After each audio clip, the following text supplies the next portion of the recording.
Hello and welcome to Woke Watch, an ongoing series of videos where I find the wokest stories on the internet and together we can dissect them to expose wokeness for the bullshit that it is. Now there's a video that's gone viral on TikTok and it's a response to an earlier TikTok posted by the actress Drew Barrymore, who I think did her best work as the young girl in E.T. and has gone steadily downhill ever since. So we'll see a few seconds of the actress followed by about a minute of the cringiest shit you'll ever see.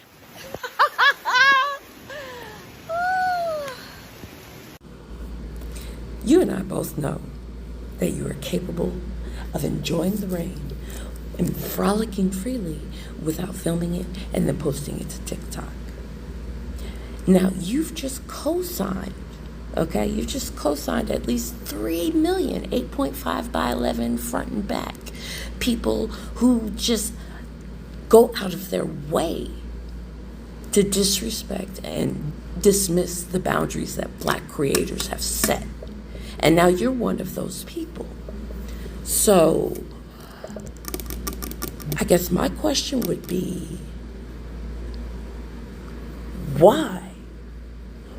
Why is it so important to all of you to treat us like we don't matter?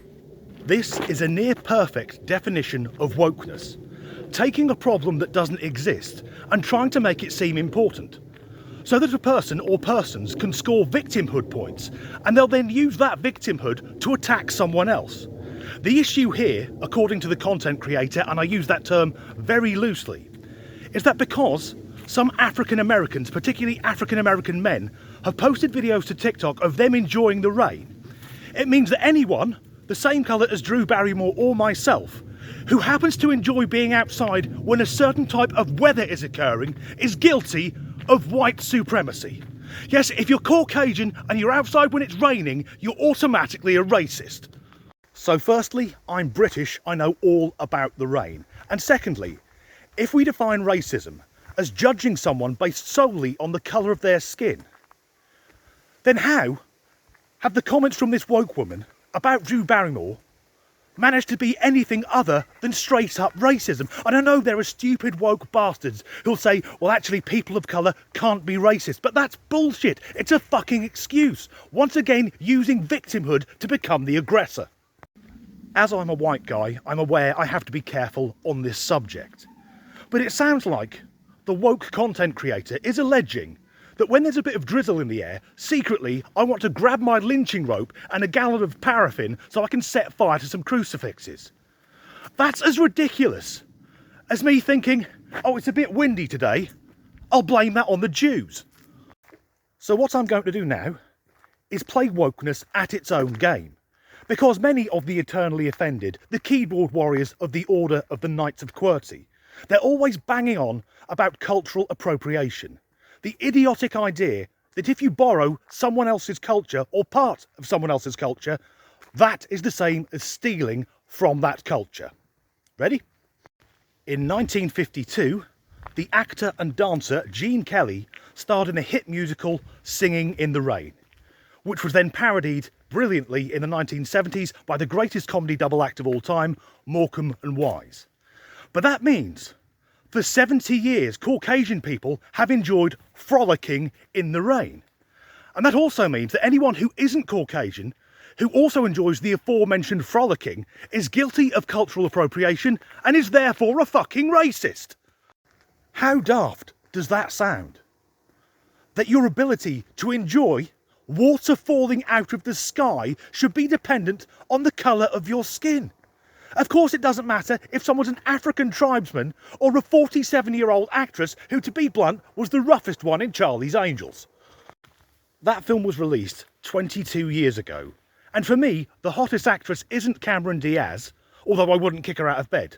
No, for me, the most attractive one is Lucy Liu, particularly as we now know that she's immortal because she hasn't aged since that film came out. But am I allowed to say that now? Because she's Asian and I'm a straight white man. So in the eyes of the woke, surely I'm guilty of some more cloud-based racism. Once again, we see the cult of wokeness exposed for how ugly it really is. Because what we have is someone observing a video of another human being enjoying themselves in the rain and deciding to label that person as a racist. And racism in all its forms is fucking vile. And although this video went viral, it sparked a massive backlash. But of course the content creator won't care, because part of being woke is never accepting responsibilities or personal accountability for your words or actions. Because in the mind of the woke, anyone who doesn't agree with them to the letter must also be a racist, a transphobe, or whatever ists and isms fit the present situation. For me, the main issue with this crap that's been posted on TikTok is that it trivialises actual racism, which still goes on. Because how are we meant to take the subject seriously, knowing that there are people out there who think anyone the same colour as me who goes outside when weather is happening is automatically a card-carrying member of Combat fucking 18? So in conclusion, is Drew Barrymore a racist? I don't know, she might be, but I've not seen any evidence to support that. However, the lady levelling the accusations of racism against Drew Barrymore, is she a racist? Yes. That's the end of this video. And I need to be getting home because, as you can see, it's clouding over. And as we now know, if a white guy like me gets caught in the rain, I could feel an uncontrollable urge to make some petrol bombs and go and commit a hate crime. As ever, thanks for watching.